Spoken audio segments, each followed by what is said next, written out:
Ni kalian ni kadut. Bak betul hari pergi ha mana.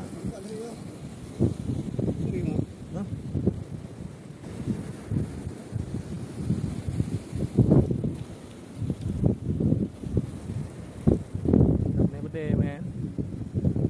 Baru awak matang kata arah ni betul di Kanju. Kanju dah mi tahu. Biji kata tengah le oi ya biji kena ro. Awak matangnya dah betul yang mesti. Di Kanju ke ro ya oi.